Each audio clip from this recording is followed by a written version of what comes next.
Hello guys, welcome to another installment of Touchline Talk. Sorry that I'm late. I do have a legitimate reason for being late. It's because Mrs. Nobbins is going through a job change and there's many moving parts in the background.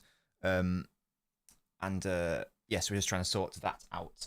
And there was a development which meant I was late. So apologies for that. That's my bad. But we're back now. Jack, that's an amazing thing to say. Read this if you're a good boy.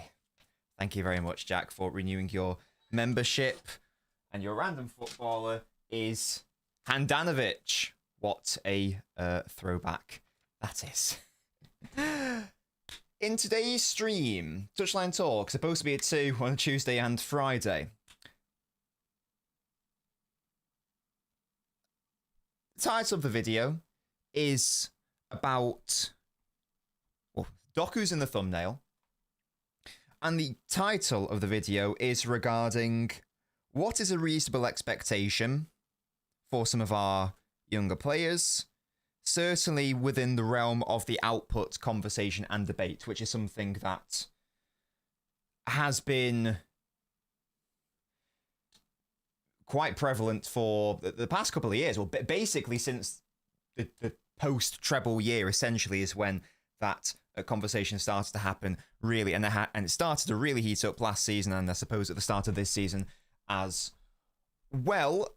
And I just thought it might be interesting to have a chat about that. Obviously, Doku is in the thumbnail, and he's performing very well this season. He's just done very well for Belgium as well, and lots of people are saying lots of nice things about Doku, and I do feel that it is a potentially interesting topic to dive into in a bit more detail. If that sounds good to you, then leave a like on the video. It's free. It helps support your boy. If you want to go the extra mile, then you can do what Jack has done. You can become a member of the Ultras Club. The link is in the pinned comment, or you can click that join button. I released a member exclusive video yesterday, an Ask Nobbins extended cut. And there will be an actual Ask Nobbins upload going out for everyone to watch later today, so stay tuned for that. It's Touchline Talk. As always, we talk about many things, and we will deviate. We will have a Q&A with the chat, as always, and we will go off on to different topics, whatever we find interesting. So the conversation for this stream is going to be directed by you guys. Miles says, Marmish and Shirky will have a big positive impact end 2025. I love that prediction. Lazy Nobbins, no, I was just late for that reason I outlined before, but don't you worry. Okay, don't worry, mate. I'm here. Excellent profile picture, by the way, with the cat. We love to see that. Hello, Constantine Chelsea FC says happy day. Absolutely. Yes, sir. Quinton. Hello, Harry. We've got Abinab, one of my beautiful members. Speaking of members, we've got Martin in the house. Hello, Martin. Cheeky little joker. Yeah, big Handanovic. That was your poll there. A goalkeeping legend. He was amazing. I feel like in FIFA 14, I think that he was absolutely amazing. In around that time, I'm pretty sure. Fireborn says people have too many expectations. With me extended cuts. Or am I Jack Snyder? Or is it not Zack Snyder? I don't know. I thought it was Rob Schneider. But he's an actor, isn't he? I don't know. I'm thinking of that South Park scene. Hello, Chick. Are you still doubting Doku? I never doubted Doku at Quinas. So I'm assuming you're not talking to me, because I've always had faith in Doku. The knobheads are here. We love that post. Hello, Tio. Baptized Doku performance is proof that God exists. Brilliant. Doku versus Bradley Sobsai, we will be there. Can Doku become a goal-scoring winger? Says Hunter. It's Zack Snyder. Okay. That is fair. Whoever it is. It's a Snyder, that's for sure. Baptized Doku is better than 2012 Messi. And hello to the head doctor. How are you? Yes. There was a tweet that I did, and the reason why I did the tweet was because there was, and you'll know this if you've seen the member-only video, I had a bit of a, I don't know if rant is the right word, but there was someone in the most recent installment of Ask Nobbins, we were discussing Doku. And the reason why we were talking about Doku was because the Ask Nobbins before that one was what is Doku's best position. And I was outlining my thoughts. I felt that he can play off the right. Of course he can, but I do feel that he is better off that left side, given the evidence that we have for City. And people decided to say that, well, his best position is being benched, his best position is being sold. And that was 2 months ago, there or thereabouts. So then the next Ask Nobbins after that was replying to the fact that then, and this was after Doku then went through his insane form, that people have then changed their tune. And the point was, like, let's not react that strongly. And let's, of course, have criticisms. No one's saying that you can't have genuine concerns or critiques over a player. That's not what has ever been said on this channel, that you can't do that. We love that. But what you mustn't do is overreact and go too far the other way. We have to strike a balance, I feel like, and there wasn't enough of a balance or nuance in the Doku conversation. And one of the comments on the most recent Ask Nobbins, where I say exactly that, was, or actually, should I get it up? Because I don't want to. No, I won't get it up. I don't want to. No. I'll paraphrase. I don't think I'm misquoting. Essentially, what this person said is Doku should be sold in January because we should cash in on his good form, and he will never, ever get even close to the level of Mahrez. And the key bit for me was there is no evidence that Doku will ever be able to match the output of Mahrez, was the overriding thrust of this argument. And that then lends itself to this overall point of discussion, which is the comparisons that he's never been able to escape. It's always people bringing up, Mahrez, and I believe it's simply because in the same window that we sold Mahrez, we brought in Doku. So people are making that direct comparison. Now, we've long said on this channel that that's a very weird thing to do, because Mahrez was brought in at 27 years old in his physical prime. He was just 2 seasons before that. He was the player of the year, having won the league title with Leicester. And he had however many years of Premier League experience under his belt already. And also, he was being thrown into, I would say, the best team in Premier League history, because the 18-19 season was just the Centurions, which I believe is the best Premier League team ever, plus Mahrez. So the 17-18 and 18-19 seasons are the exact same as for the squad. There was no other changes therein. And you compare that to the situation that Doku is being brought into. Post-treble, so City have just hit the peak of like what is possible for a football club realistically. He had at that time had a couple of years of top 5 European League experience, because he started his Rennes career very early. I think it was 18 years old when he first got his first season with Rennes. Maybe it was 19. Might have been 19. It was one of those two. So he had been around a decent amount, but he was still a very young developing player. Coming into a very different City side, not one that was like ready to go, one that's more so in transition, the team that's just won the treble, moving on older players, or for a lot of our players, that was like their final great season. Players like Grealish, Walker, Gundogan, etc., etc., etc. One could argue Kevin De Bruyne as well, because the following season he then missed half the season, didn't he? Ederson as well, you could probably throw into that mix as well. Maybe, given current form, Ruben Diaz as well. So there's a lot of transitional situations there. And also the fact that Doku was 6 years Mahrez's junior. And this then, that whole conversation, that comment, then led to like a tweet that I did. I'm not going to misquote myself, because that would be weird. And it's building off what this person said. It's building off like what this person said. I'm going to get the numbers up. And this isn't just an isolated incident. Lots of people have said this. And it's hopefully something that we can provide some context to on today's show. So just to repeat, this person said that there is no evidence that Doku will ever get up to Mahrez's output levels. maybe that is true. Maybe it's true to say that Doku will never become the player that Mahrez is. It's absolutely fair to say that, because in respect of output, because what do we mean by output? We mean like direct goal contributions, don't we? Goals and assists. And Mahrez was putting up insane numbers. So in the year that he won Player of the Year, 18 and 12. So 18 goals, 12 assists. In his last season with Leicester, 13 and 12. When he joined City, 12 and 12, 13, 13, 14, 10, 24, 10, 15, 13. Like, these are obscene numbers. So absolutely, maybe he won't ever get to those numbers. But I think Jack just pointed out there's not very many wingers that are going to be able to do that anyway, because Mahrez was an absolutely elite footballer coming into an elite side at an elite time in his career. So it's like the perfect storm for him in that sense. So that's the first thing to say. But then the second thing to point out is this whole discussion around there's no evidence that can happen. There's no evidence that can happen. Well, all we can do is go off track record. All we can do is look at the years side by side and go and see what is the comparison and what can happen, because that's all I can really think of as for evidence.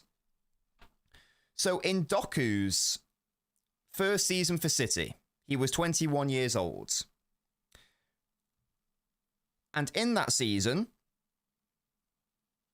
Doku achieved 15 direct goal contributions. 15. Mahrez, who was in Ligue 2 at the time, so not even the top flight of France, Le Havre. I'm so sorry, I don't know how to pronounce that. Le Havre? I don't know how to pronounce that. He was in Ligue 2, second division, and he got less. He got 11. So Doku at 21 was better than Mahrez in terms of pure output, if that's the evidence line that we're going down. Okay, does that continue the next season? Mahrez then moves to Leicester the season after at 22 years old. This is when Leicester are in the Championship, so he moves halfway through the season. So he spent one half of the season still in Ligue 2, the other half in the Championship, so still not in the top flight. Mahrez got 12 at 22 years old. Doku, at 22 years old, which was last season, got 17. That's more. That's more. Then we move on to when Mahrez was 23 years old, which was his first season with Leicester in the Premier League, which was the 14-15 season. And his first season in the Premier League, at 23 years old, Mahrez got 4 goals and 3 assists.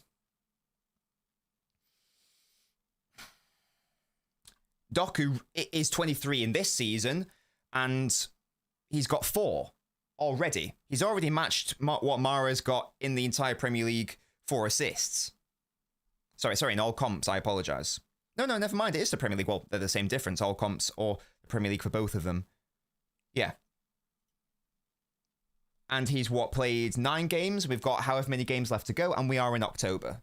This is not me saying that Doku is going to absolutely match what Mahrez did for City, because Mahrez was a freak elite player, obviously.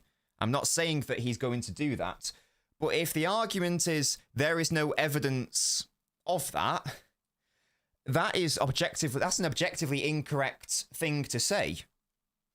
If we're just having the output conversation. And that's what this person was doing. We don't even need to have a chat about performance. And we know that Doku offers so much, even if he's not contributing a direct goal or a direct assist, because there is so much value in what he provides to the team, just dragging City up the pitch. And we've seen that a lot this season, with City struggling to build up at times. And Doku is this fantastic outlet. That Arsenal game springs to mind, where City are camped and pinned in our own box, and Doku picks up the ball in the box and he drags us up all the way to past the halfway line. So this is even without having a conversation, other avenues of value. I'm just trying to stick with this person's logic. We're only talking about the direct output, and again, there is far more to it than that.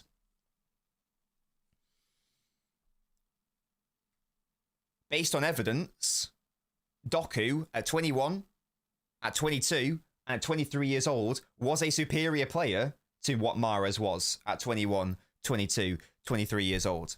And we can probably extend it even further than that to when like Doku was 20 years old. Because when Doku was 20 years old, he was playing in League 1 for Rennes. And this is like the season that made City buy him, obviously. And he still got 11 goal contributions there. What was, by comparison, Mahrez also got 11 in Ligue 2, in the tier below. So we can extend it even further and say at 20 years old, Doku was the superior player. And at 19 years old, he was the superior player also. So the evidence does tell us that that is the situation. That is the thing. It took Mahrez until he was 24 years old to explode. Whatever term you want to use.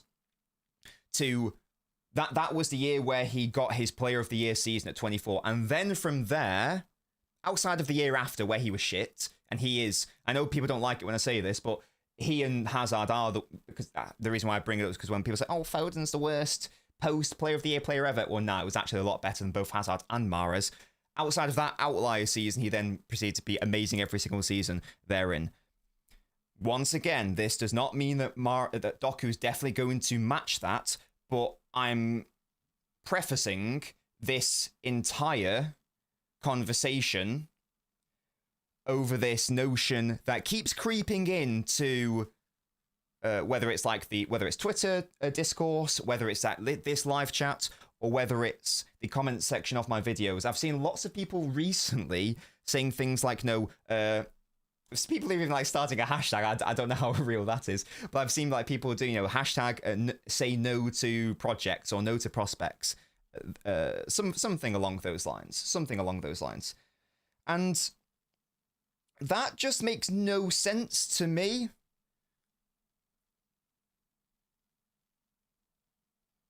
Because the vast majority of footballers who are like in their early 20s or teenagers, whatever, aren't elite footballers. It's very rare for players to be that. Even if you take players who did become that, such as, I don't know, or are becoming that, you could argue, such as, Doué, Barcola, Vinicius Jr., Rodrigo,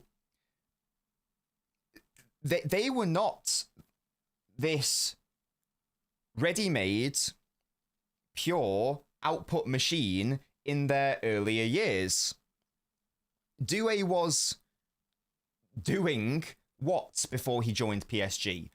Not a lot, but now everyone loves him and everyone wants him. But if we had the mindset of say no to like players who are not at that level yet, then you'd miss out on that player, wouldn't you? Whereas PSG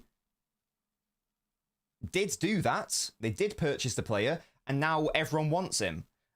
What's the situation there over there? And he's very young Fenway as well. But if you have a look at his output before he joined, because this is where all roads lead back to Rome. He was doing nothing for Rennes. It was just like a random lad for Rennes. Not particularly impressive numbers at all. And then all of a sudden, he joins PSG and gets, 30 in all competitions in the year they win the treble. And who knows whether that will continue. But the point I'm trying to illustrate, or that I'm trying to make, I might be making it badly,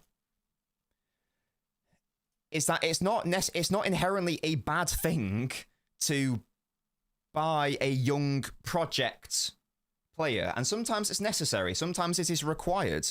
Let's take Barcola as well. Another player who, an exciting winger, lots of players like, rightly so, because he's lovely. So he's, 23 right now.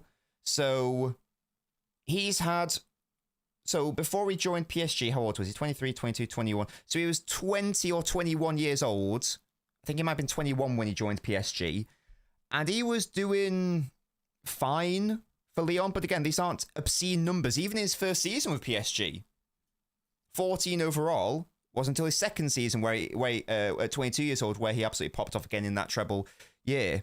So if we had this mindset of, well, don't go for Barcola, don't go for Doué, they're only playing for Lyon, they're only playing for Rennes, we need an elite player right now. Well, you're going to miss out on them because another club will take that gamble and they will go for the player.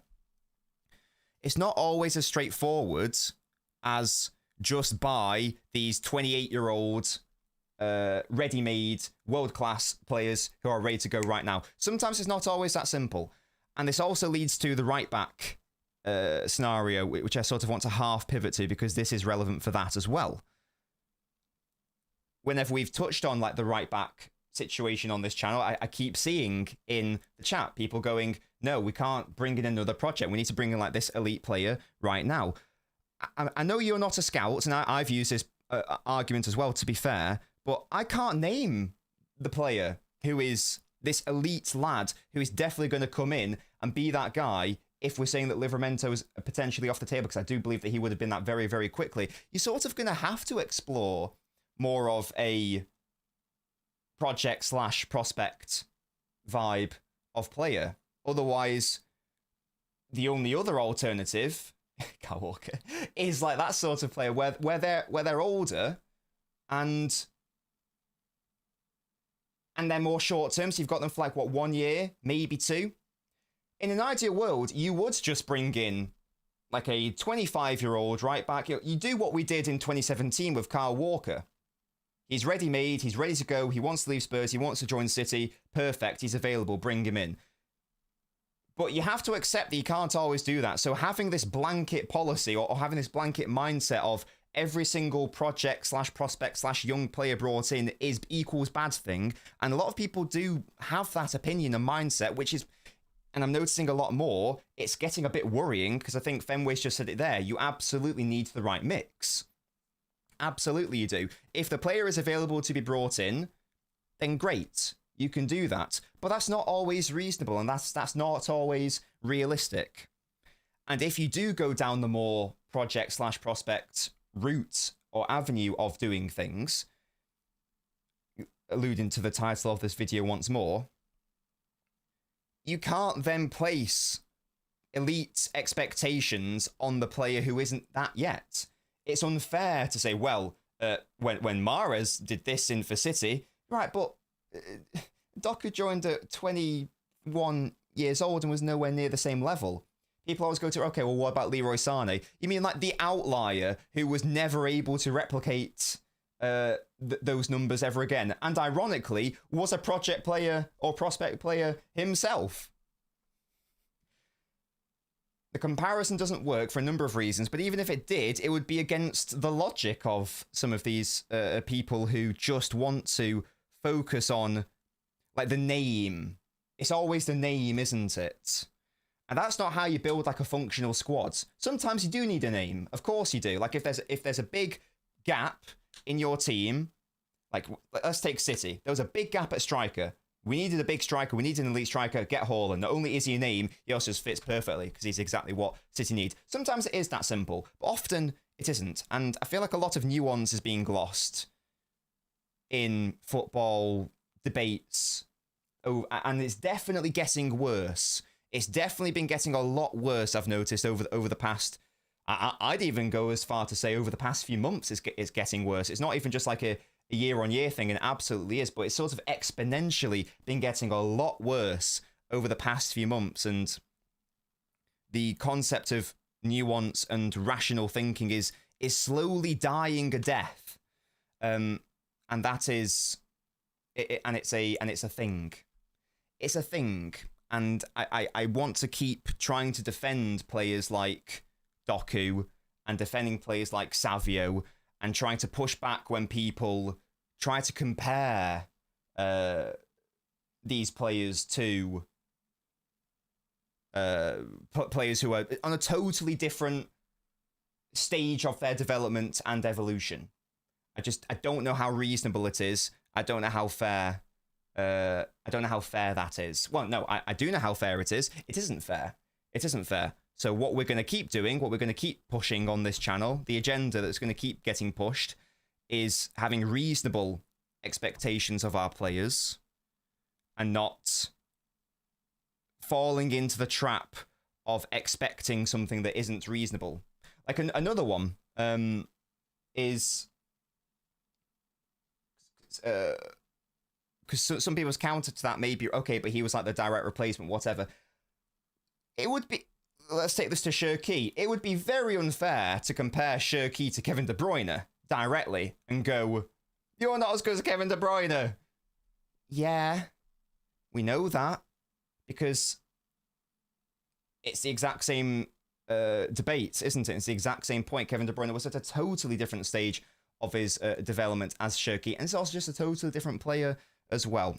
It can be fun to compare players and to contrast players, but at the same time, we do need to allow for reality and being reasonable, I would say. That's what we need. That's what we need. Let me know what you guys think, though. Let me know if there's any other topics that you would like to do, that I'd like to discuss, sorry. How many wings in the world currently match Mahrez's output? Exactly, Jack. It's a very good point. Pep has never preferred the player with a higher output over the player that fits into his system. The best example being Mahrez not being the starter in the treble 11 ahead of Bernardo Silva. Very interesting point. Absolutely. They are also different styles. Yeah, definitely. Doku was isolated most of the time previously. This season, it's obvious not only is he maturing, the coaches are helping him improve, and he's finally clicking with Haaland. Yeah, definitely both things are right. Like, who would have thought it? A player, as they get older through their early 20s, gradually improves and gets better. But this idea that Doku has miraculously overnight decided to become a good footballer is nonsense. He has absolutely gotten better. He's adding more elements to his game, but he hasn't added insane traits to his game overnight all of a sudden. He hasn't evolved as a player all of a sudden. These traits were always there. We needed to help unlock them, and we are seeing this season that we are facilitating him.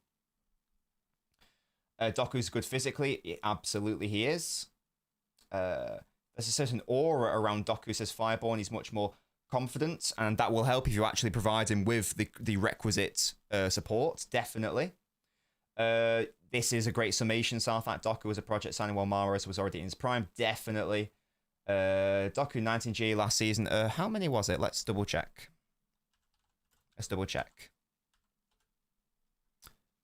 Great question, Fenway. I'll come to that in a moment. I do think both have a part to play. So last season, 17, Macwin, so very close. And I've only got 4, 1 goal and 3 assists for Doku so far this season. But yeah, either way, that's definitely a thing. So how good Doku is, you have to watch him, look at the stats, says some might say. 100%. Doku will be far better than Mahrez, says Reddy. I'm not willing to say that because it's so hard to predict ceiling, but there is no doubt that in Doku, you have a player who can every single time just beat their man for fun. That's the sort of level of player that we are talking about with Doku. Hello, Saitama, how are you? More tricky question, would you keep Doku if Semenyo or Rodrigo or Vinicius were a guaranteed replacement? Well, I guess I wouldn't take Rodrigo for reasons I've outlined in the past. I guess you'd have to take Vinicius, wouldn't you? I suppose if it's him or Doku, then yeah. But I want to back my players, so I'd rather keep Doku because I like him. It's like if you offered me Garcia over Donnarumma now, who would I take? I want Donnarumma because he's a City player right now, so I've got an affinity towards him. I just wanted to improve his understanding of Haaland's movements, positions, and strengths, says Hack. And don't we all? And once again, there's nothing wrong with having a fair critique of a player, but that has to be put under the banner of context, doesn't it? It has to be done. Otherwise, no one's ever going to succeed. Or we're all going to be miserable all of the time. We're all going to be miserable all of the time with these unfair expectations. You can't compare 21-year-old Doku to 27-year-old Mahrez. That's a silly thing to do. That's a mental thing to do. And people have been really seriously doing that. And you can't do that. You have to accept, if you sign a young winger, you have to accept that you've signed a young winger. Whether you like the fact that the club has signed a young winger or not, irrelevant. You can have a go at the club if you want. That's fine. But you can't really be having a direct go at the player. Because it's not the player's fault that they aren't in their physical prime yet. So you can maybe have a go at the transfer policy if you want to go down that route. But You can't be having a direct go at the player. That would be a madness. I don't know if I'd like to see that Fireborn. I think that'd be waste. I think I'd rather have a situation where Doku bounces off the false 9 rather than the other way around. Has to play left to shoot. His left shooting sucks, says Danouche. Based on the samples, based on the evidence we have seen, for City, certainly he's a better player off the left. I know he recently did very well against Wales off the right, and it's great to know that he can play at right wing also. That's a great option. But his skill set just seems more suited to that left side, to be honest with you. Kyle Walker, this guy. Yeah, we need a mix of players, says Fenway. I agree. Every player we sign is going to be in a way a project player, since even senior signings need time to adapt to Pep's football, says Fireborn. There are very few examples of City signing like a pure world-class locked-in player. There's very few examples of that. Haaland is an example of that. I'd even say that Gavardio was arguably that player as well. Rodri was a project player. He's maybe the best example of that. So if you don't sign Rodri because you're saying a blanket no to every single project, then you miss out on Rodri. Because so another club buys him, he develops into that player, and now all of a sudden you've lost him. There are loads of examples like that, aren't there? Maybe Rodri is the best one of that because he would ultimately turn into a Ballon d'Or level player. Foden is obviously another example as well. There are so many. There are so many.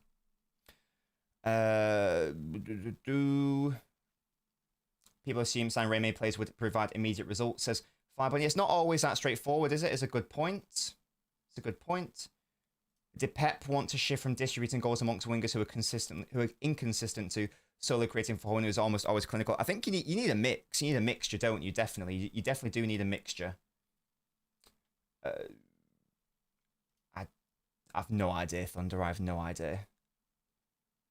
Would I start any of the players who were injured versus Everton, says Mateus?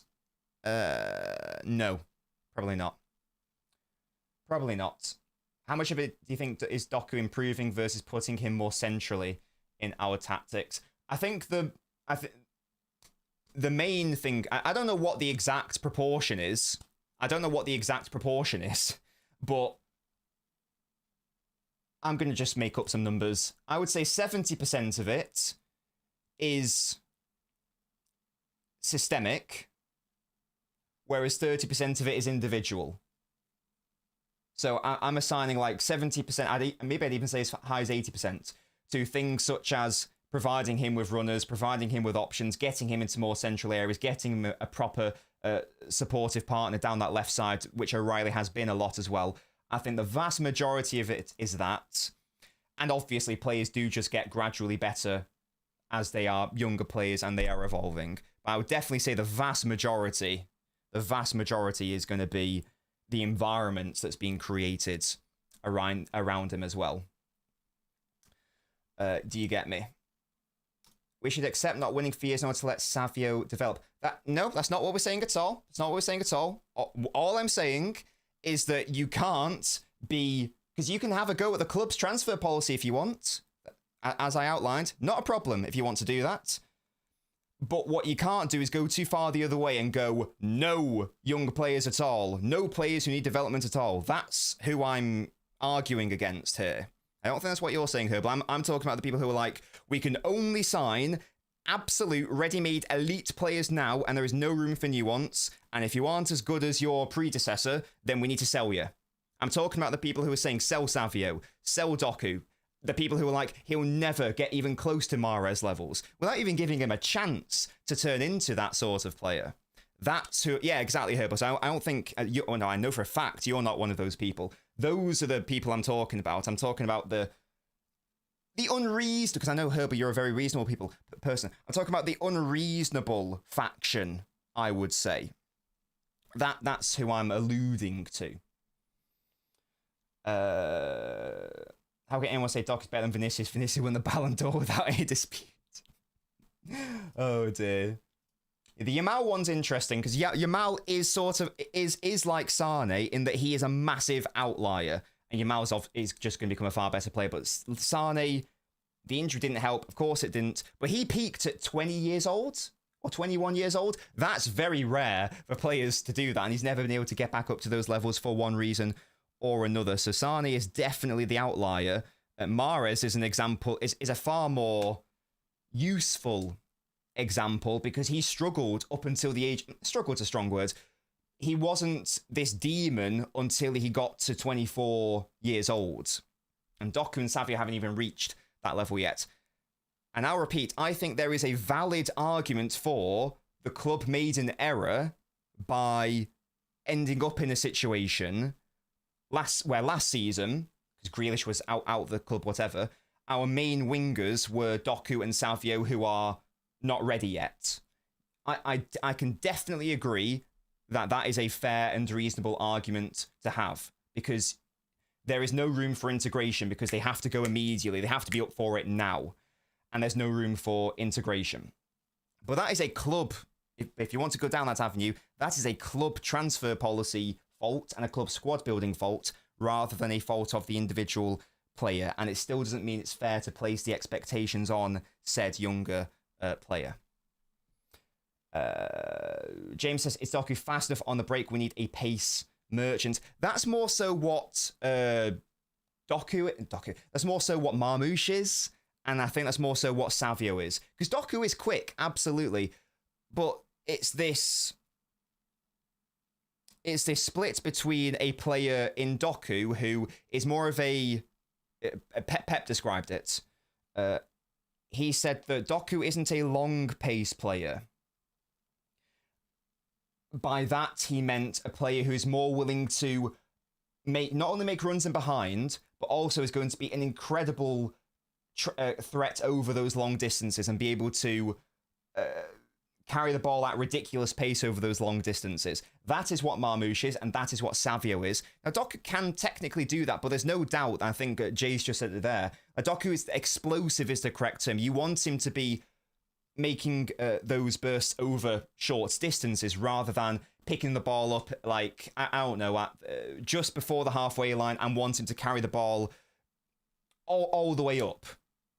If you were like distributing it for FIFA, then you would say that like Doku's got he's got I don't know what he's got on FIFA. Let's say Doku is 90 pace, right? You'd say that Doku's got 95 acceleration, but 85 sprint speeds. That's a really basic example, but hopefully that makes sense. Whereas a player like Savio, maybe he has less acceleration, but his top speed is a lot higher. That means that once he gets moving, he's really threatening over those longer distances. So I totally get what you mean, James. Definitely. But Doku is still quick, but he's quick in a very different... He's quick in a very different way. It's like Aguero. Aguero was one of those as well. He was very, very fast over long distances as well, but his key threat was bursting away from an opponent and getting that yard quickly. More of a short burst rather than like a long surging run. FIFA analogies. It is in 91 pace. I was close then. I have no idea what their stats are, but yeah. Nico G is another one of these examples, by the way. Like, he's another one I think he's done very well, but he's not a ready-made 6 immediately. He's another player who will require time and patience. Hello,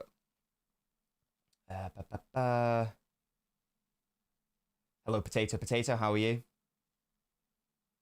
Yeah, big up to you, Herbal. One of my beautiful members. Elise would have been a fun signing, says Naveen. Signing career after City went down, he would have been best in the world if he didn't do his ACL, says Phil. Such a shame, isn't it? Such a shame. Yeah, it's not fair, is it, Herbal? In theory, another one of beautiful members' family. In theory, Grealish should have been left wing and probably Foden right wing last season over. Maybe in theory, yeah. But yeah, Grealish was a thing, and he was a thing, wasn't he? Doku good in short bursts, Savio Marmoush. Yes, that's a really good way of summarising it. If there's something we don't lack up top, it's speed of Hall and Marmoush, Doku, and Savio. There's lots of pace going round, definitely. Doku's very quick acceleration. He just suddenly bursts and that's it. Yep, definitely. I agree. Elite acceleration, short king, probably able to outrun Van der Beek. That, yeah, I think we're all on the same page here for sure. Competition between Marmoush and Doku would be really good. Doku should still be the main starter moving forward. These two are what I would describe as healthy competition. What isn't healthy competition, and it's why I keep saying no to the concept of City should sign another winger following Marmoush coming to the club, doesn't make any sense to me because we're already stacked with so many options out there, and the retort to that has been, well, why not just, it's just competition, isn't it? Isn't competition a good thing? And yet, competition is good, but only up to a certain extent. You can't have so many players that it creates a gluttony of options and you're creating problems in the dressing room and you basically have to move on a player next season. Marmoush and Doku, if we're saying they're our main options at left wing, that is healthy competition because in Marmoush you have a player who's probably expecting to be more of a starter, but of course you have to earn your place. And if Marmoush does do that, and let's say he usurps Doku, Doku was certainly not signed as a player who is going to demand he must start every single game or is going to kick up a fuss in the dressing room. That I would describe as healthy competition between those two. If you introduce another elite option there who's expecting starting minutes, then you are creating a problem. And there's already loads of options for City off both wings. At left wing, we know that Doku's of course the key option there. Marmoush will be another great option there. If you wanted to, you could also make Foden work there. If you wanted to, you can definitely make, before even Foden, you make Savio work there as well. If you really needed to, Foden can play there. If you really needed to, Bob can play there. If you really needed to, Shirky could play there as a false winger option. So there's loads of options out on that left side. And even off the right as well. Shirky is going to be my number one option there. Savio is an option there.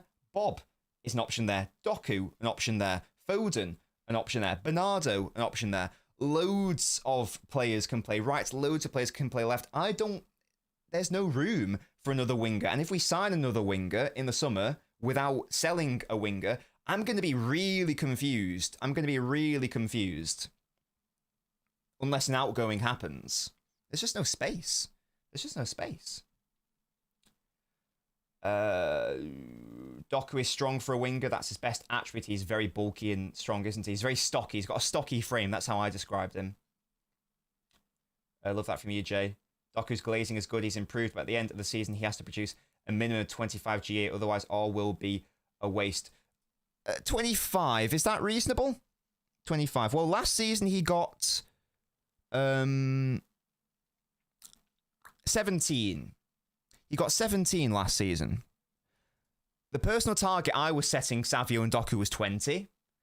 I don't think a minimum of 25 is that reasonable. Because that would suggest that if you got 24, then that's a bad season. I don't think that's reasonable. I'd say minimum of 20 is what I'm after in respect of direct output. And he's on for that so far. How many games do we reckon he's going to play? It would arguably be his best season in terms of output. Sorry, in terms of matches. So that would be... How many matches do we think Doku's going to play? He played 43 in his first season and 41 in his second. Do you think 50? I guess it depends how deep City go in competitions and injuries as well. He's going to play at least 45, isn't he? 9, 18, 27, 36, 45. He's played 9, so that's a fifth. So 4, 8, 12, 16, 20.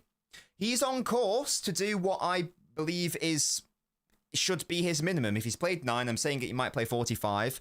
If he keeps this rate up, then he would hit the 20 in all comps, and I think that is a reasonable expectation for for Doku. I think that's pretty fine. I think that's fine. Bob versus Savio's healthy comp on the right as well, says Jay. I think we've got a lot of healthy competition off the left and right. Hello, Jay Chapman, another one of my beautiful members. Shout out to you. Hopefully you enjoyed the exclusive members-only video, Jay Chapman. Do I think Ryan will do well against Everton? I hope so. I hope so.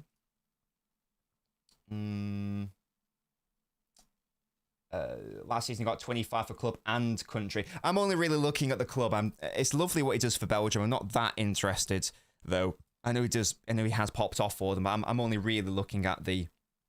I'm only really looking at the City situation.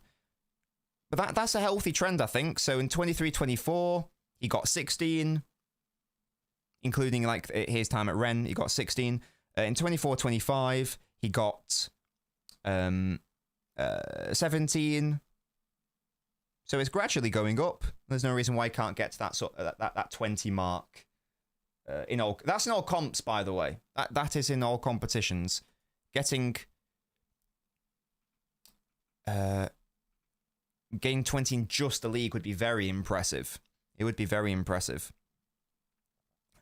That just reminded me of there was a quote. Sorry, there was a tweet. Sorry, like someone said, I need Doku to get at least 25 goals and assists in the league. And then if you bring up the table to illustrate the players who have done that, and you take away penalties, very, very few players have achieved that. We are talking about an incredibly tiny amount of players who've done that. Like Haaland's done it, Foden's done it, Son's done it. There's not many options. So it's going back to that reasonable expectations. It's not reasonable to expect that as like a minimum requirement to do something as a minimum that very few players have done. Who is City's best right winger if all are fit? Well, my favourite front three would have Shirky technically at right wing, so I'm going for him. Even though you guys know when I say right wing, I don't mean right wing, but it's that's my right wing, even though it's not a right wing. Hopefully that makes sense. Doku should get 20G in the league, says Doku. Is that the Doku? I'm not going to expect him to get 20 just in the league. If he can, lovely, obviously. I think it might be a bit more reasonable to go all competitions, though. It might be a bit more reasonable to do that. And also, we have to bear in mind that if Doku's main attribute is creating goals, then that's also on the players to finish the chances he creates for them. If City was a TV show, which one would it be? E.g. Breaking Bad? Well, it depends what year it is, doesn't it? You know? If it's like the treble year, then it would be... I don't know, what's like an... there was a bit of adversity in there. What would the show be?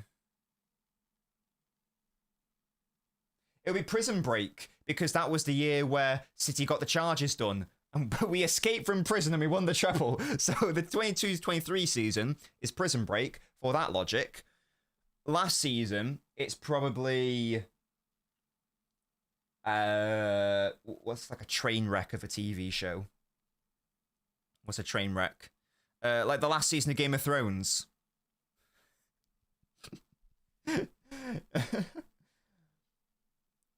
As of right now, what percentage chance would you give City to win the league? I'm going to say 25%. That's what I'll go. Why not? Why not? Ty says, we always must keep a minimum of two types of great players on the wing, a traditional dribbler, Doku, and an inside forward / second striker in Marmoush. Maybe the bonus third option, which is a creator, says Atahi. 15 in the league is a good return, so Seth definitely agree with that. We set expectations based on our previous wingers. Nah, we addressed this at the start of the stream. You can't compare 23-year-old Doku to 27-year-old Mahrez. That's unreasonable. That's unreasonable. You can't do that. You can do that when they're at that same level in their development. That's not a problem. But it's not fair to do that right now. And also a totally different circumstance of team as well. Mahrez going into a team which is the best in Premier League history. Doku less so. So you can't necessarily do that directly. You can't necessarily do that directly because it's unreasonable to a player who's in a very different stage of their development. That's not reasonable.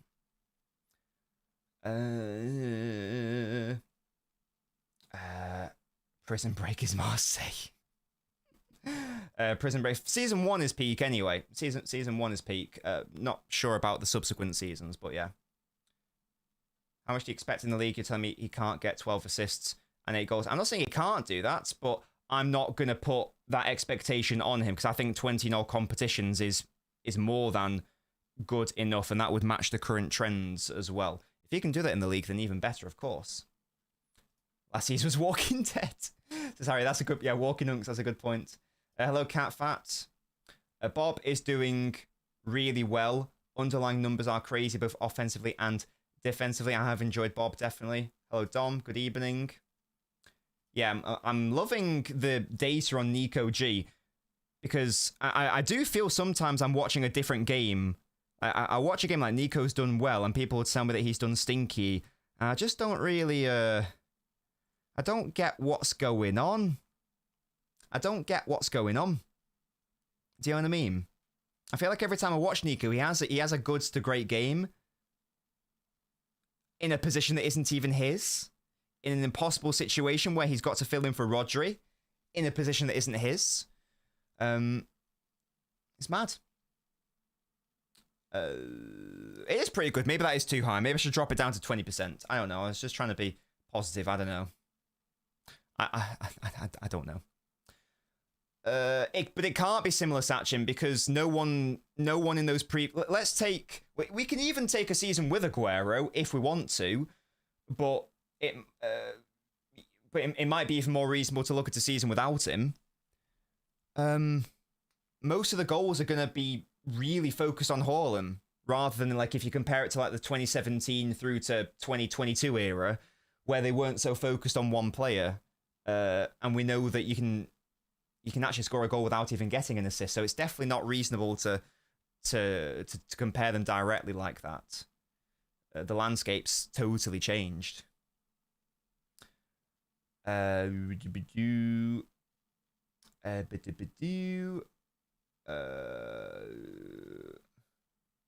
Nico G hates needs to stop. I don't really get the hate because he's been playing very well. Every time I've seen him play, he's played well. I don't really get it.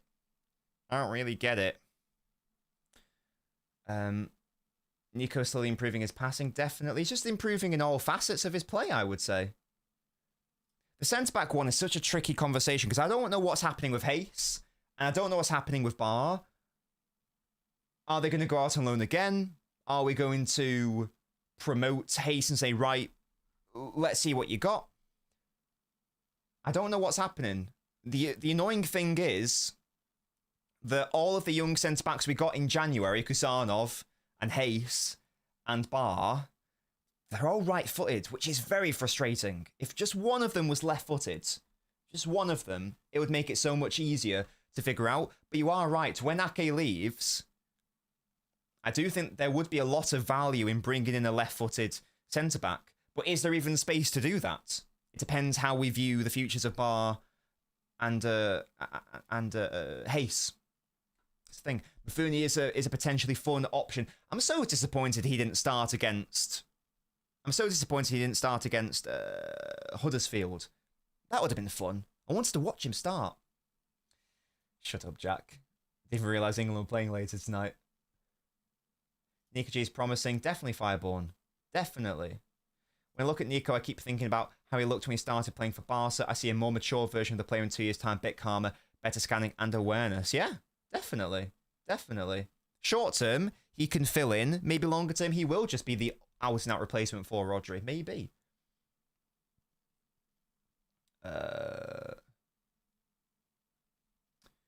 What do you think of these Slotterbeck links? I know he does have the Pozo gene. I do like Nico. It's another Nico to add to our list as well. We'd have 3 Nicos at the club and a Rico. Can we pass up that opportunity? He is left-footed. Can we pass up that opportunity just for the name vibes? I don't know if we can. It's an excellent point made by Thunder Road. Make sure you're leaving a like on the video, guys. It's free. It helps support the channel. The next milestone on the channel is to get to 33,300 333. That is the aim. That is the goal. I believe the content is good enough to get there, but it can't happen without your help. Leave a like on the video. What do you think about Reinders so far this season? I think he's been good. He has been improving. A little bit shaky. There was an adaptation period, but it's been looking a lot more promising in recent games, I would say. I fear for Hayes. City's lone players generally don't come back, says Sachin. Echeverry, Hayes, Barr. There's lots of talent there. It will be interesting to see how... It will be interesting to see if they can get amalgamated. Is there going to be room? That was one of the questions on Ask Nobbins. Ask Nobbins getting uploaded later today. The video is scheduled. It is getting uploaded today. One of the questions was, how do you view the future of Echeverry? It's definitely a conversation to be had. Ooh, love that from you, Thunder. We've got 2 Thunders in the house. Beautiful stuff. Yeah, get Nico Williams as well. Just get all of the Nicos. All of them. All the Nicos all the time. Oh, dear. Slosbeck has a pretty bad injury record. That could be enough, says Jack. To see Rico Lewis in a fully fit matchday squad? Yeah, in a squad, yeah. Why not? That's, you know what? And that would be a reasonable comparison, because he's better. He's not better, but, Hayes is all part of Pep's secret plan to bring back the treble system where he plays as an inverted right back with a back 3 of Gvardio, Kusanov, and Barr. I don't know. I do think that Pep has gone off wanting his centre-backs at full-back. I think that the signing of Aït-Nouri's illustrated that. I think that the utilisation of O'Reilly's highlighted that as well. I would be amazed if in the summer we don't go for a right back rather than we're happy with a centre back playing a right back. We're very surprised. It could happen. Stranger things have happened. But Pep loves attacking fullbacks. He's always loved attacking fullbacks or players that or fullbacks that can contribute offensively. Aït-Nouri is that guy. O'Reilly is that guy. Kusanov isn't. So I don't really. If we don't get it right back, then I'll just go insane. I'm going to go insane. We now have midfielders at fullback. The winters are next. Be ready. Oh gosh. Thoughts on the club going the same route as Phil for Mukasa? That's good. I don't have a problem with that at all. Seen very little of Mukasa. All I saw was the Huddersfield game. He looked good though. He looked nice. He's young. In fact, how old is he? Is he 18? How old is he? 18 years old. There's plenty of time. There is plenty of time. I think Foden came more into the squad when he was 17 also. There's no reason why it can't be a similar sort of vibe where you surround him with experienced, great, excellent midfielders such as Shirky and Foden, like Foden had with David Silva and Kevin De Bruyne and Gundogan as well. There's no reason why that can't be a thing for Mukasa. Definitely not. People think very highly of him. He seems to have a very high ceiling. So I'm excited at that concept. And it was very funny when Foden was a similar age and people were like, no, he's got to go out on loan. And here we are. So it doesn't have to happen. It doesn't necessarily have to happen. I think certainly if the player is an academy one, there's an extra element to that. Some players, it is like Echeverry. He just had to go out on loan. There was no space for him. Didn't make sense for him to stay. Definitely Harry. Definitely, yeah. Foden is definitely one of the best players in the world. 100%. I'm aware of him, agent, but that's only because people have told me about him. He had a horrendous ACL. Was it an ACL injury last season? So he basically missed all of it. He's now coming back from injury. It will be fascinating to see how he bounces back, if he bounces back. Shirky and Mara's regen, maybe. I think as O'Reilly doesn't deserve to be dropped, we should try Aït-Nouri as a right back. I don't know if I like the concept of Aït-Nouri at right back. I think you'd be limiting him a lot going forwards because he's far more left-footed. so he wouldn't really be able to do his trademark crossing. I don't know. I mean, given how stinky we are at right back, it's maybe not the worst suggestion, but I don't know. I think I'd probably just rather, if the idea is that you want an attacking right back, I'd probably just still rather stick with Nunes at that point, and that's how you know that we are in the doldrums. But it is a situation. In case you're wondering what I'm looking at, I treated myself to some Lego minifigures recently because I wanted them.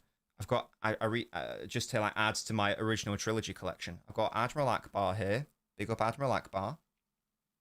Ultra Trap. I can't remember what this guy's called, but he's the main general in A New Hope. He's the one that does the battle plan. I've got Gold Leaders, Astromech droids, and don't be concerned that they don't have any limbs. I've got Red Leader and Gold Leader. I'm getting special arms and legs for them. Don't worry about it. I'm not a sadist. It's fine. Does anyone else here like Lego, or is it just me who's like the weirdo? Let me know. Big up Lego, man. I love Lego. I love building Lego. That's my favorite thing, Lego. Guys, maybe I should pivot and become a Lego channel. Do some Lego analysis. Analyze this fucking head, mate. Analyze this fucking head, you little bastard, yeah? That's what I'll do. That's what I'll do. Opposite of Cancelo, says Foden. Yeah, I get the idea, but it's not for... I just don't know. I don't know, man. Lego ASMR. Hey, guys, welcome. This is... You guys, can you hear that? That's 100% Calamari Akbar, yeah? I tried to do a Lego stream a couple years ago. Everyone hated it. We did a watch-along, and I built Lego at the same time, and everyone hated it, so I just never contemplated it again. Lego's cool. Yeah, big up. We've got some Lego boys in here. We love that. Get back into Lego, Naveen. It's fun. Lego, that's what the L stands for. You know, Nobbins. Yeah, exactly. It stands for Lego. United every transfer window, it's a trap. Is Foden top 5 players in the world? Probably not right now, but he's still definitely up there. Lego Nobbins. Tactical board out of Lego. Yeah. Oh dear, oh dear. Hey, Burn Dish Soap. You know what Lego's new catchphrase is? Adults welcome. They have 18 plus sets. They have sets. In fact, Lego's main market is adults. And that's their main market, because adults are the ones that have the most money. So they are tailoring most of their products now to the adult market rather than children. So you can be any age to enjoy Lego, unless apart from maybe 2 years old, because you're probably gonna swallow the pieces. But you know, once you get past the age of swallowing Lego pieces for fun, there's no limit. If you find joy in something and it's harmless, then do it. Master Chief, what the hell, mate? I'm not 30, actually. I'm actually 73. So, you know. Duplo. Hey, big up Duplo, man. That used to be the GOAT. That used to be the GOAT one. Jack, I got mistaken for being 18 the other week. So clearly, this Clinique moisturizer is doing absolute business. Yeah, it's doing absolute business. Can I have a sip of the Pepsi? Says Mr. A. There you go. Drink up, pet. Drink up. Yeah, I hope you like that. Oh gosh. Right. What else do we want to talk about today? We've talked about the expectations of the winger. I think that was a productive conversation. To be honest, I was expecting a bit more backlash. I don't know if backlash is the right word. I was expecting more people to be upset with that. But I think that most people were either reasonable, if they didn't necessarily agree, or just agreed outright. So I think that was a very good conversation to have. But what else would we like to have a chat about? What else would we like to have a chat about? On Touchline Talk on Friday, we will look ahead to the Everton game. So I don't know if we want to talk about. I don't know if we want to talk about that necessarily. But are there any other burning topics about City, about City's rivals, about Lego? Do let me know, and we can do that. Free Palestine. Not just Gaza, by the way. Free the West Bank as well. Yeah? Recognize Palestine, for God's sake. It's only been going on for 80 fucking years. Exactly, chat, big compliment, yeah. Yeah, you've had the Pepsi. I hope everyone else drank up. I hope everyone else drank up when I offered the Pepsi out. It was delicious. There you go. We love to see that. Yeah, big up Clinique, man. That is my favorite moisturizer. It's expensive, but it's very lovely. It also lasts me like a whole year. So you spend 30 quid on the moisturizer pot, but it lasts a long time. Just ask for it for Christmas or your birthdays. It's chill. Do you play house with Lego sets? Imagine playing a city career mode with Lego figures. You can make Pep and Bernie make out. They haven't really out. I don't know if they've released many football sets. They've released an Old Trafford stadium, but I don't think they've done any other football stuff really. I do put all my Lego on display though. Like I do have like little scenarios with them. Do you think Shirky will be back on the pitch? No, I don't think so. That's a question. Shirky, because someone asked me earlier, I'll ask you guys now. Shirky, Marmouche, Kusanov, and is that it? They're the players that were injured. Do you want any of them starting against Everton, guys? If so, let me know. Let me just have a look at the fixtures. Would you start any of them against Everton? Personally, I don't know if it's worth... Although, is it a risk? Because they've had the whole break-off. I wouldn't... Nori, sorry, yes, definitely. Would you guys start any of them? I don't know if I would. Let me just have a look at our fixtures just to see what is coming up. I'm just thinking, is there a nicer game to try to ease them in? There might not be, actually. I might be about to change my mind. Do you want to... Because the game after that is away against Villarreal.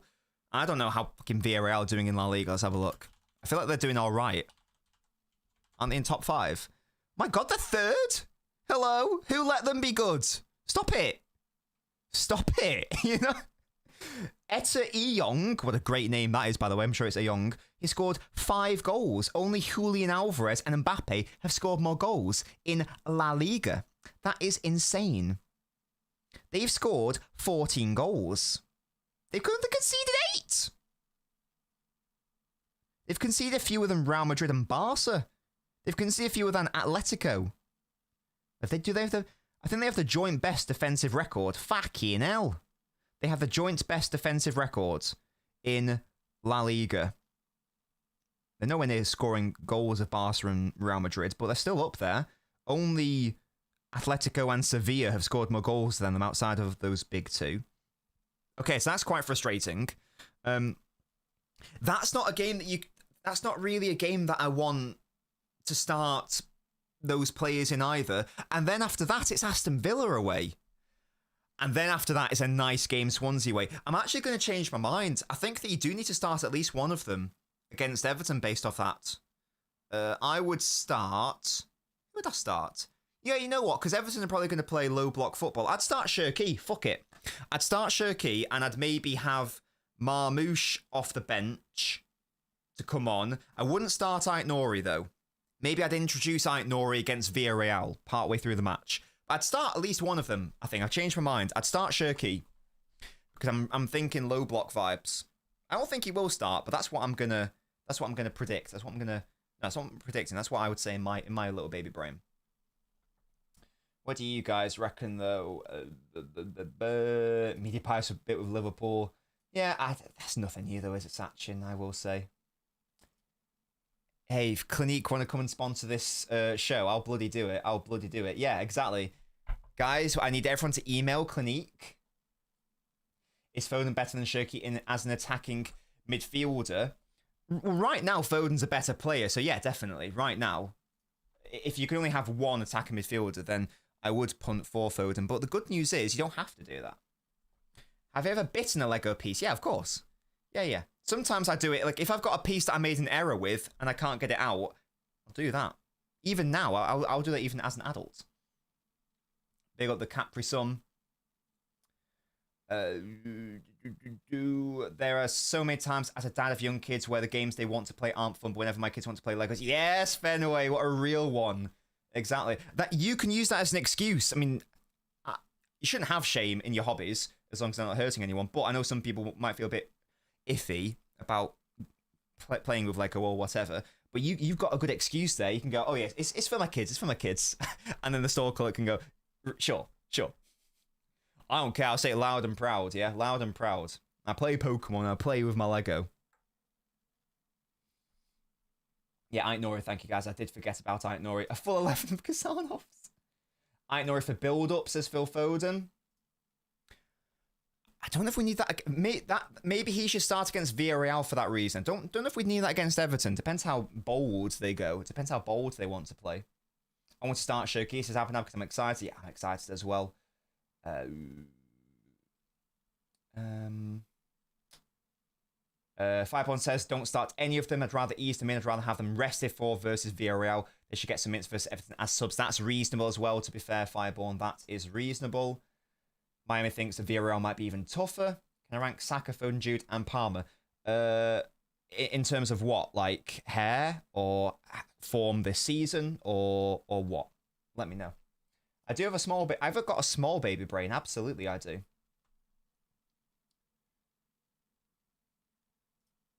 Leave him alone. Do you mean like leave him alone, like don't start him and like start Marmouche instead? Doc and Shoki versus low blocks. Omar and Savia for spacing behind. Definitely agree with that. That is very good, to be fair. That is very good. Very good fact.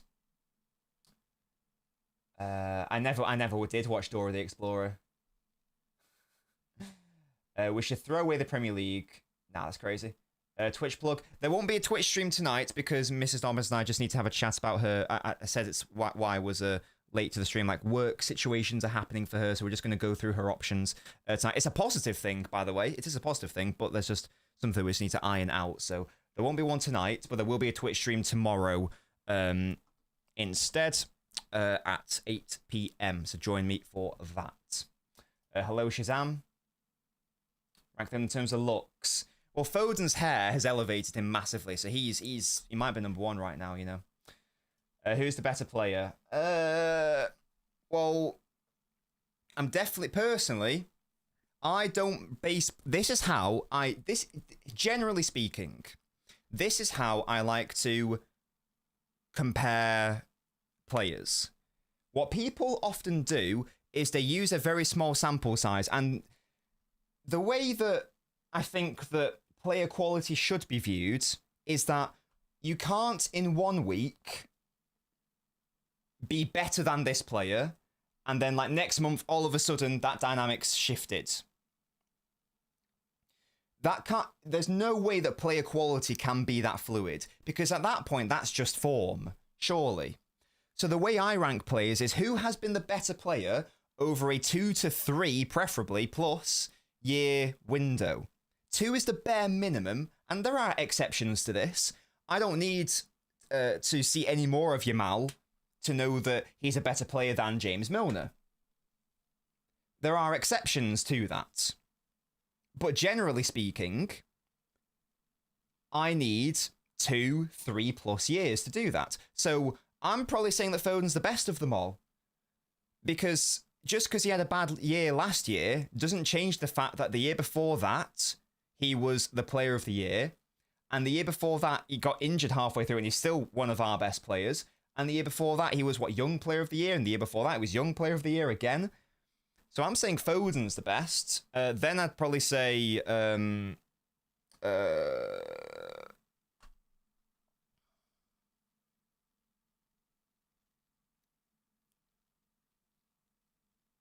Saka. And then I'd say Bellingham. And then I'd say Palmer. That is what I would say. Based off like the past, I don't know, 3 or so years. I think that's reasonable. I think that is reasonable. On looks. Gvardio is a very good looking player. You're not wrong there. You're not wrong there at all. Jude obviously looks the best, says Bernard Dish Soap. No, it's just because he's obviously past it. You know what I mean, though. Jude's the best, but Mbappe stole the thunder from him and Vinicius. Definitely agree. That this season's going to be really interesting because 2 seasons ago it was obviously the Bellingham show, even though Foden was better than that year, but it was like the Bellingham show. He was obviously the main source of goals, blah, blah, blah, blah, blah. But now they have an actual traditional striker in Mbappe who's playing there now.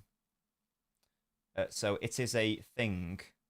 Who'll have a better season this year? Well, so far, Foden's been the best of them. If we're just judging off this season alone, Foden has been the best player out of the four, but by a... I don't know if significant margin is the correct term, but certainly by a fair, decent margin.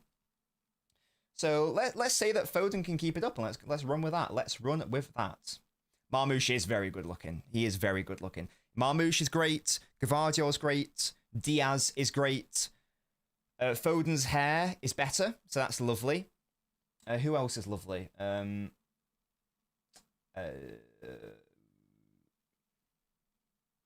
think Reinders is a bit of a cutie as well. Reinders is a bit of a cutie. I think City have always had quite a good... This is funny. Like, whenever I watch, like, because my mum is, like... she's, like, one of the reasons why our family got into football, obviously. And she used to have a season ticket before she had me and my sister. But like, she's always pointed out that, like, United's players are really fucking ugly. And the City's are really beautiful by comparison. I'm like, you're not wrong, to be honest. Like, you're not wrong at all. Like, we've got Marmoush and you've got Bruno Fernandes. Like, come on, mate. Come on, mate. We've got Ruben Diaz. You've got Harry Maguire. Come on. What's going on? This is what she'll say. Lots of ladies do like Erling. Mrs. Nobbins is one of them. She is one of them. Do I think Shirky will become a better player than Foden? He's got a really high ceiling, has Shirky. There's every possibility that Shirky could become a player better than Foden 100%. 100% it could happen. I hope it does happen. I think he's got a very high ceiling, has Shirky. I really hope it does happen, because then we've got two unbelievable footballers in the two of them. Definitely. And hopefully Echeverry becomes better than Shirky and Foden. Hopefully that can be a thing as well. Trafford's hair is shocking. Isn't it quite wavy and nice? I feel like it's quite nice. Ryan's a clap. Don't be mean, Bernadish. Why are you being mean to our players? Oscar Bob's asleep, says John. Yeah, his players look grumpy. Fairs. Thank you, Tio. Love that from you. You're a cutie as well. This is a great question. Guys, choose a superpower. And it can't be like... No, I guess it can be whatever you want, really. But you can't be like, I'm going to have Superman's powers, because that's cheating, because he's got, like, everything, yeah? It's got to be, like, a specific thing. I'm not fighting crime with my superpower. Let me tell you that right now. So, I'm basically thinking, what's a way that I can enhance my life? In a very selfish way. And I'm thinking selfishly about this. I don't care. But, okay, well, I mean, well, I'm not married... But I am engaged, and so I guess I already have that superpower. Teleportation's a very good one, because then you never need to like get on a plane ever again or travel anywhere. Like, think how much time you save doing that. And I'd also have the power, by the way, where I can touch someone and they get teleported with me. So it means that you can just bypass. Think of how much money you'd save doing that. I mean, could you say that, actually, maybe a better power, if I'm thinking about money, would a better power just to be to, if I've got the Midas touch, but it's not, like everything I touch turns to gold. It's something I can turn on and off. You get me? Nah, hell no, Bailey. You've joined the right stream, Sonny Jim lad. Get your answer in the chat right now. Superpower, what do you want? I'm thinking maybe I could, like, shit out money or something. I don't know. What is something that's going to enhance my life? Teleportation is a great answer. Time travel's a bit heavy. I get the idea, but... Oh, dear. Like... You could mess up the whole space-time continuum if you did that. Invisibility. I don't know what I'd ever use invisibility for. I don't know how because I need to be seen, yeah? I'm such a narcissist. I need everyone to see my face all of the time. Do you know what I mean? So I can't be invisible for that reason. Mind control. Dom, you little swine. Mind control, not even mind reading. Yeah, mind reading is Mind reading would just upset me. I don't want to control others. Teleportation is kind of sick, isn't it? Flying would be fun. That would be fun, but I don't know. Maybe maybe I don't shit out money. Then maybe I basically want to be able to like do this, and just money comes out. So like £20 notes can come out. It's Doku hands me. Damn right he is. That's my superpower. So I can just generate money. But I don't tell anyone because then that just reduces the value of it. So I do that, but I just don't tell anyone. I don't report it to HMRC and all that, yeah? Now, you just don't tell anyone that you've got the power and don't cause the inflation. It's win-win-win, yeah? So that's my power. That's what I would do. And then, yeah, sure, it's a bit of an L because now I've got to get the plane when going on a holiday. But I can fly in first class because this is an infinite money glitch. So my superpower is infinite money glitch, yeah? That's what I'm doing. It's not sexy, but I do think that is practically one of the best answers to do. Get your superpower in the chat if you haven't already done it. If you haven't done it, then what are you playing at? Come on, don't be boring. Hello, Faisal. I was having a debate with a mate over Rodri versus Busquets. What would you say Rodri has over Busquets, or do you rate Busquets over Rodri? I rate Busquets over Rodri. What does Rodri have over him? It's probably the goal threat is the chief one, you would say, because Busquets was never really that sort of player. Rodri is definitely better in more advanced areas of the pitch. That's not up for debate. Definitely. But I would suspect that Busquets is better at basically every other area. Physicality, that's a great shout, actually, Spartacus. Yeah, good point. Yeah. I think Busquets is better, but that's just it's hard to do that. There's no doubt that offensively Rodri is superior. Like lots of people are saying that play him as Nate. You're never going to say that about Busquets. So one could argue that Rodri is the better overall rounded option in midfield, but like which is the better defensive midfielder, which is the better six? My answer is always going to be Busquets. I think just because it's Busquets, it's hard. It's hard, man, to not. It's hard to not pick him. You know what I mean? Well, there you go. Pick the infinite money glitch, then, mate. Pick the infinite money glitch. You get me? Photoshop a mask on Doku's face and turn him into a superhero. Spartacus wants to think in super speed. You can already do that, mate. Don't worry about that. More chance creation for Rochester's agent, more influential. Yeah, more for this all-round player, definitely. Didn't get your superpower, Bailey. Come on, get it in the chat. Mind being a pro poker player. But that's just to make money, innit? At that point, just do the infinite money glitch. All roads lead to doing this and generating money, yeah? It's been a wild ride. It started out with Savio Doku, now we're talking about Lego, clinic, players' looks, and superpowers. And if someone tell me where else are you going to start a stream defending Doku and Savio and then talking about Lego and Clinique and superpowers? You're not going to get this experience anywhere else apart from the LNobbins YouTube channel. And I guess also the LNobbins Twitch channel. It's even more wild on the Twitch. So yeah. Only here. Only here. That's what it is, Fenway. Yeah. Classic. Yeah, he wasn't that sort of player, was he? And Rodri is a lot superior in that sense. Definitely Firebomb. We are versatile out here. We're versatile out here, definitely. Shut up, Jack. If City could sign one player, it can be as unrealistic as you like. Who would you sign? Timber. Timber is who I would sign, probably. Yeah. That might be a boring answer, but it's the one I would go for. Your Miles a good shout, but you got Timber, you got your right back for however long you're chilling. Prime Messi. I didn't think about it like that. I didn't think about it like that. I play him at right back, Head Doctor. He can play anywhere he wants. Yeah, 20. Okay, maybe I wasn't thinking outside the box that much.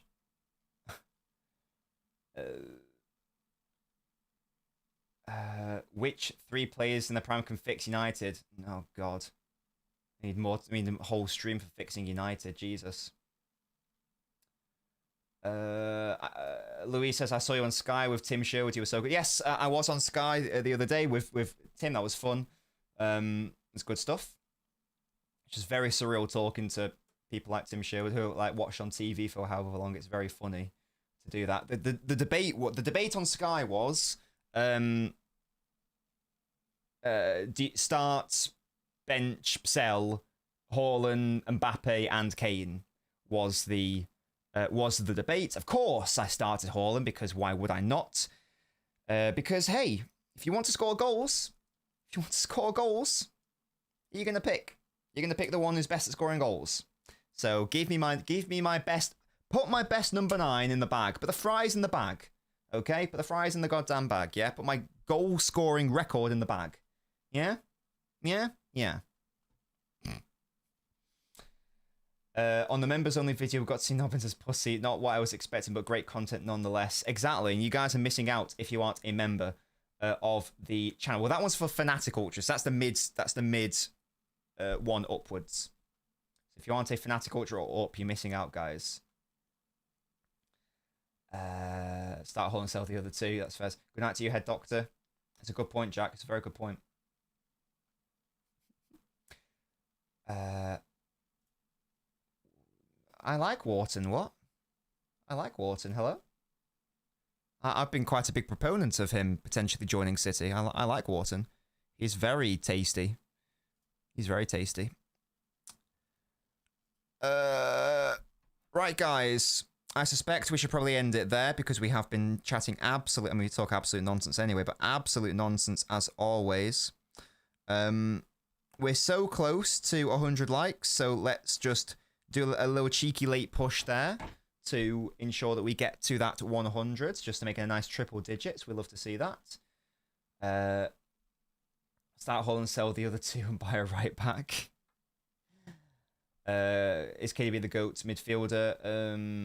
No. I'd have Xavi or Iniesta there. But De Bruyne is number 3. I'd give De Bruyne number 3 behind Xavi and Iniesta.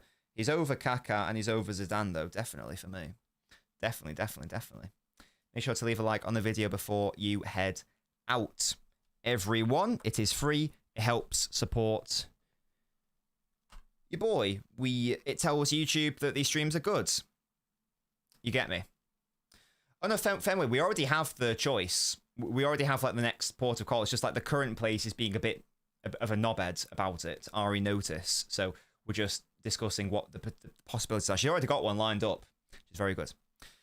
You can support the channel for free by leaving a like on the video, or if you want to, if you're able to, please consider joining the channel by becoming a